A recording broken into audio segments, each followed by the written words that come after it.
사도 바울은요 1차, 2차 전도 여행하는 동안에 헐벗고 굶주리고 제대로 좋은 침대가 어디 있겠습니까? 제대로 된 곳에서 잠도 자지 못하면서 주의 복음을 증거했다라는 것이죠. 근데 굶주리고 헐벗고 잠자리도 불편한 그런 상황에서만 복음을 증거한 것이 아니라 조롱이 있고 핍박이 있고 수치가 있고 매맞음, 심지어 죽을 뻔한 상황까지도 있었음에도 불구하고 사도 바울은 복음 전파를 멈추지 않았다는 거예요. 왜 그랬습니까? 죽음의 자리에서 생명의 자리로 옮겨하는 그 구원의 예수님의 은혜가 너무나 감격스러운 거예요. 그래서 이거를 나 하나 알고 안고 하는 것에 있을 수가 없는 일이죠. 사도 바울은 전하지 않으면 안 되는, 전하지 않을 수가 없었다는 것이죠. 그래서 사도 바울은 계속해서 3차 여행까지 주의 복음을 증거하기 위해서 그 어려움을 단행을 하는 겁니다. 그러면서 본인이 복음을 전했던 곳에 다시 들려서 복음을 통해서 변화받은 유대 그리스도인들 그리고 이방의 크리스찬들에게 다시금 생명력 있는 말씀을 통해서 그들의 믿음을 견고히 세우면서 지금 에베소까지 와 있다는 것이죠. 에베소에 도착해서 오늘 8절에 보니까 바울이 회당에 들어가 석 달 동안 담대히 하나님 나라에 관하여 강론하며 권면했다라고 말하고 있습니다. 우리가 지난 시간 사도행전 17장 2절에서 뭐라고 말씀했어요? 사도 바울이 자기의 습관대로라고 얘기했죠. 관습대로. 관습이 습관이라고 말씀드렸어요. 사도 바울은 자기의 관습대로, 즉 습관대로 가는 곳마다 유대인들의 회당에 들려서 주의 복음을 증거를 했다라는 것입니다. 저처럼 정해진 자리에서 의무감을 가지고 말씀을 증거하는 것이 아니라 사도 바울은 말씀을 증거하지 않아도 되는 자리, 아니 오히려 핍박이 넘쳐나는 자리에서 시간과 장소에 구애받지 않고 주의 복음을 날마다 증거했던 사람이라는 거예요. 왜 그랬을까요? 본인이 받은 구원의 은혜가 너무나 감격스럽기 때문에 전하지 않고서는 안 되는 거였다라는 거예요. 좀 질문 하나 하겠습니다. 여러분들이 받은 구원, 제가 받은 구원, 사도 바울이 받은 구원 다릅니까? 다를 수가 없죠. 같은 구원입니다.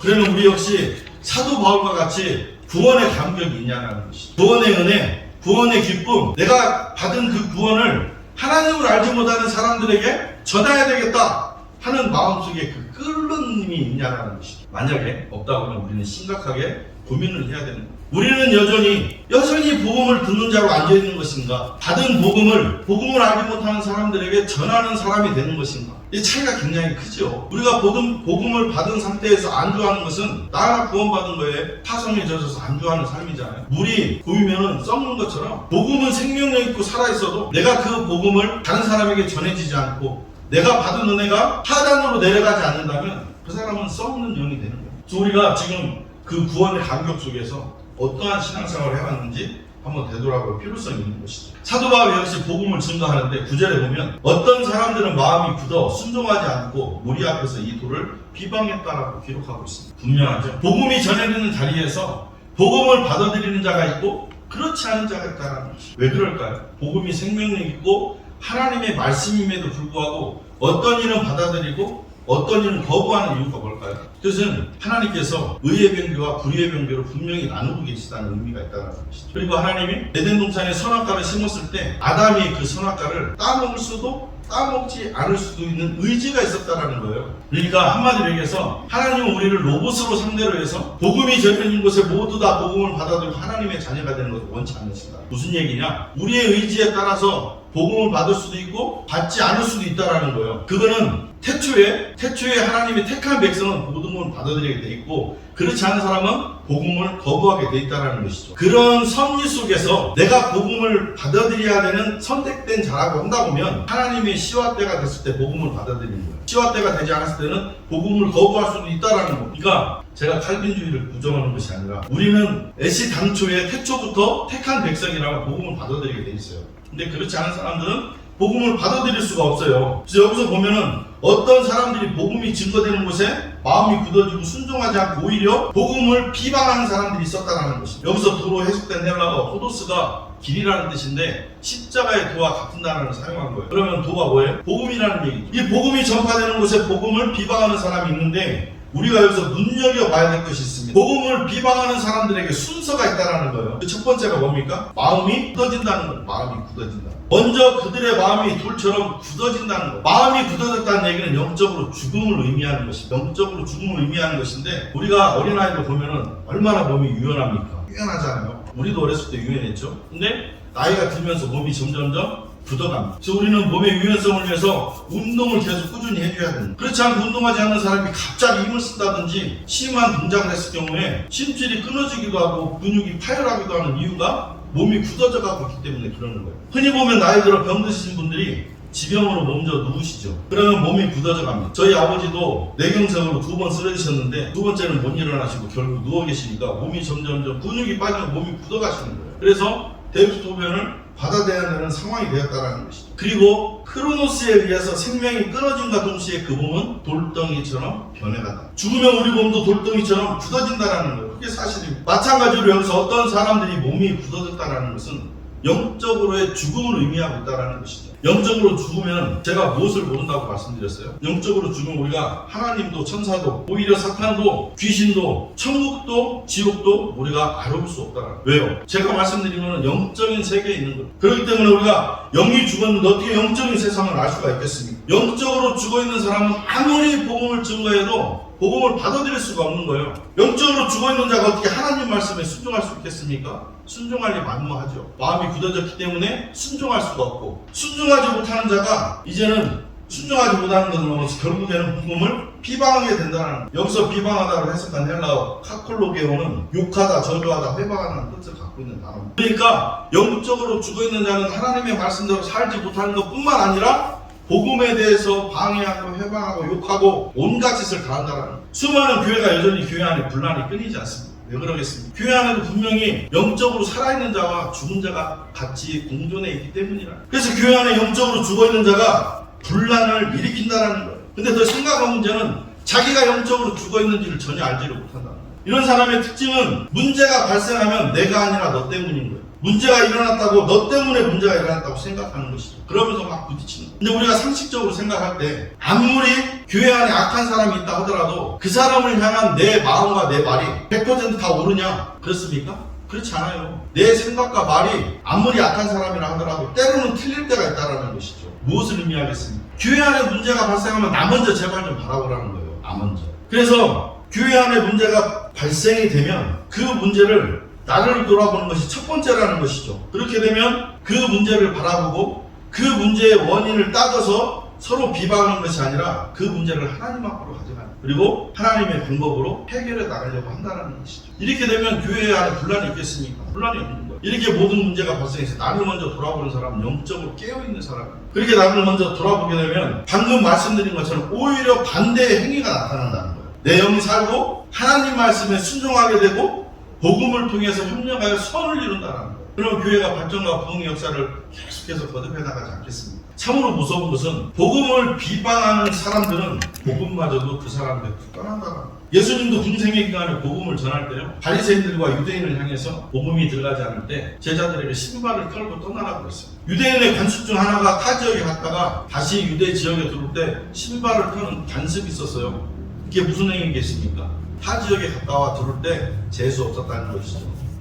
몸부터서 들어왔으니까 다 털어내겠다는 그런 의미적인 행위를 하는 거예요, 유대인들이. 그래서 예수님이 유대인의 관습을 비유로 복음을 비방하는 자들에게 그 표현으로 신발을 털고 제자들에게 떠나라라고 말씀하셨다는 것이죠. 마찬가지로 사도 바울 역시 복음을 회방하는 자들이 있는 곳에 여전히 그 장소를 벗어났다는 1차, 2차 전도여행 우리가 사도 바울의 그 전도 행적을 쫓아다닐 때 보면 사도 바울이 여전히 복음을 회방하고 방해하고 사도 바울을 음해하는 곳에는 사도 바울은 그 장소를 떠났다라는 거예요. 그래서 사도 바울이 그곳을 떠난 것을 항상 떠났다라는 것이죠. 그러니까 복음을 비방하고 방해하는 곳에서는 복음 역시 떠나는데 오히려 그들을 통해서 복음은 더욱더 더 넓은 곳에 더 많은 사람들에게 전해주고 있었다는 것입니다. 그래서 사도 바울은 그곳을 떠나면서 제자들을 따로 세웠다고 말합니다. 여기서 따로 세우다고 해석한 헬라어 아포리조는 경계선을 그어 구별하다는 뜻을 갖고 있어요. 무슨 의미겠습니까? 그 비방하는 사람들로 하여금 에베소에 있는 그 교인들이 이제서야 복음을 통해서 성장하고 있는데 복음을 비방하는 사람들과 섞여 살 경우에 이 사람들이 좋은 믿음 생활을 할 수 있는 것을 기대할 수가 없었다는 거예요. 그래서 사도 바울은 복음을 비방하는 사람들과 복음을 받아들이는 사람을 구별해서 세웠다라고 말을 하고 있다는 거예요. 그리고 두란노 성원에서 복음을 전하게 됐는데 여기서 언급된 두란노 성원은 헬라어로 티란노스 스콜레라는 단어를 사용했거든요. 티란노스는 사람입니다. 사람 이름이고 스콜레는 영어 스쿨이 파생된 단어예요. 공부하는 장소라는 것을 알 수 있습니다. 그러면 티란노스라는 사람이 가지고 있는 장소죠. 그 부대에서는 주로 공부하는 것들 뭐 여러 가지 지식에 관한 철학에 관한 그러한 것들이 공부되는 공간이었던 것을 우리가 알 수가 있습니다. 그래서 바울은 티라노스라는 그리스도인의 교실 같은 공간에서 2년 동안 복음을 전하게 되었다라고 성경은 말씀하고 있습니다. 바울이 다른 도시와 다르게 에베소에서 장기간 2년이라는 세월을 머물렀던 이유가 무엇일까요? 제가 처음에 에베소를 시작할 때 에베소에 대해서 말씀을 드렸죠. 에베소는 로마 제국의 4대 도시였습니다. 로마의 제국의 수도였던 로마, 그리고 알렉산드리아, 이집트에 있는 알렉산드리아, 그리고 수리의 안디옥, 그리고 에베소까지 이렇게 로마 제국의 4대 도시였다는 것이죠. 에베소가 얼마나 큰 도시였었냐면은 로마의 그 집정관이었던 안토니우스가 이집트 왕 클레오파트라고 결혼하잖아요. 그러면서 수시로 들려서 보석이나 향수 같은 것들을 사갔던 도시였다라고 말을 하고 있어요. 그만큼 화려했던 도시였던 거예요. 근데 이 에베소에 뭐가 있었다고 그랬습니까? 아데미 신전이 있었다고 그랬죠. 이 아데미 신전은 지금도 현대 과학 기술로 그 아데미 신전에 대해서 밝혀낼 수 없는 그런 불가사의한 신전이었다는 거예요. 그 어마어마한 아데미 신전이 있었는데 이 아데미 신전의 크기가 그리스 아테네의 그 아크로폴리스라는 곳에 프로테논 신전이 있죠. 이 프로테논 신전보다 4배나 더 큰 신전이었다는 거예요. 그 크기와 규모에 답게 사도행전 9장 28절에 보면 그야말로 크다 에베소 사람의 아데미어라는 감탄사를 일으킬 정도로 큰 신전이었다는 것이죠. 어쨌든 그 크기와 규모답게 아데미 신전에는 수천 명의 남녀 사제들이 그 안에서 일을 하고 있었어요. 남자 사제들은 아데미 신전에게 빌려온 그 수많은 사람들에게 그 온갖 문제를 가지고 온 참배객들에게 점도 쳐주고 부적도 써주고 구슬하면서 돈을 받아 먹고 살았던 사람들이, 그 안에 또 약 한 1,500여 명의 여자 사제들이 있었는데 돈을 받고 합법적으로 매춘 행위를 했던 창녀들이었습니다. 신전에서 그런 행위가 벌어지니 신전 밖에서는 말이 못하겠습니다. 에베소가 그만큼 무상과 미신, 향락과 대표로 타락한 도시였다는 거예요. 사도 바울은 오히려 이 에베소를 향해서 복음 전파하기에 너무나 좋은 그러한 도시로 생각을 했었다는 것이죠. 그래서 사도 바울은 이곳 에베소 교회를 개척하고 에베소 교인들이 하나님으로부터 금쪽대라는 소리가 들을 정도로 에베소 교인들을 양육하고 섬겼다는 거예요. 그뿐만이 아니죠. 10절에 보면 2해 동안 이같이 하니 아시아에 사는 자는 유대인이나 헬라인이나 다 주의 말씀을 듣더라라고 말씀하고 있습니다. 여기서 아시아가 어디에? 설명에서 말씀하고 있는 아시아? 바로 이 터키 지역을 아시아라고 불렀습니다. 그때 로마명으로 터키가 아시아였어요. 그래서 사도 바울은 에베소에서 국한되어서 복음을 전한 것이 아니라 아시아에 전반적으로 복음을 증거했음을 성경이 이야기하고 있다는 거예요. 그러면서 유대인들 뿐만 아니라 안 믿는 헬라인들조차도 다 주의 말씀을 들었다라고 성경은 기록하고 있다는 거예요. 조금 전에 말씀드렸지만 바울은 복음을 방해하는 자들이 있다면 그들을 떠났다고 말씀을 드렸어요. 사도 바울이 각별히 에베소에 대한 사랑이 있는데 그럼에도 불구하고 2년 동안 그곳에서 목회를 하면서 아시아의 복음을 증거했다는 것은 방해하는 사람들 때문에 그 자리를 떠나야 되는 이유가 있는 거예요. 그러다 보니까 다른 곳에 복음을 증거하게 되고 다른 사람을 만나서 복음을 증거하게 되고 그러면서 아시아 전역에 복음이 증거되는 나라였었다. 근데 투르키에 지금은 어떤 나라가 됐습니까? 모슬렘 국가가 됐죠. 참 아이러니요. 왜 그러겠습니까? 요한계시록 2장에 보면 하나님이 그 촛대로 옮기신다 그래요. 무슨 의미냐? 우리가 주 안에서 구원받은 백성으로 살아갈 때 하나님 앞에 쓰는 그 구원 서정 그 가운데에 우리가 하나님 말씀대로 살지 못했다 하나님 금쪽대로 옮기실 수도 있다. 사도 바울이 에베소에 2년 동안 머물면서 복음만 증거한 것이 아니라 고린도 교회를 향한 고린도 전후서를 서신을 쓰게 되었다라는 것이. 우리가 바울의 전도여행을 살펴보면서 드는 생각이 무엇이 있을까요? 나도 사도 바울처럼 사도 바울을 닮아서 사도 바울과 같은 믿음의 사람이 되었으면 좋겠다라는 생각을 가져요. 근데 저는 이 생각보다 우리가 사도 바울의 전도여행을 살펴보는 이유는 사도 바울을 사용하시는 하나님의 포커스를 맞추셔야 돼요. 사도 바울이나 저나 똑같은 성경을 가진 하나님 앞 피조물이라니까요. 우리가 사도 바울과 같은 사람이 되기보다 하나님 우리를 사도 바울 같이 쓰는 것이 훨씬 더 빠르고 훨씬 더 정확하고, 우리가 사도 바울의 포커스를 맞추는 게 아니라 사도 바울을 사용하시는 하나님을 우리가 항상 기대해야 합니다. 그래서 사도 바울과 우리와 신앙생활을 비유하면서 비천의 체력 필요 하나도 없습니다. 하나님께서 우리를 들여 쓰시면은 사도 바울 같이 우리도 똑같이 사용받을 수 있는 믿음의 사람들이라는. 그러려면 어떻게 해야 되겠습니까? 열심히 하나님 앞에 기대하는 마음으로 말씀도 보셔야 되고 기도도 하셔야 되고 최소한의 신앙생활 열심히 해야 되지 않겠습니까? 왜요? 하나님은 제가 변화받을 때 저 기도하지 않았어요. 찬송 오르지 않았습니다. 교회 다니지 않았어요. 근데도 하나님이 불러주셨거든요. 그게 하나님의 은혜긴 한데 하나님이 때로는 그런 역사도 하시지만 대부분 성경에 보면 하나님을 의지하고 기대하고 살았던 사람들을 역사하셨더라는 것이죠. 그래서 우리가 최선을 다해서 사도 바울이 되는 것보다 하나님께서 나를 바울과 같이 사용하는 것이 더 빠르고 정확하다는 것을 깨달으시고 하나님을 기대하시는 여러분들 되시기를 예수님 이름으로 축원합니다.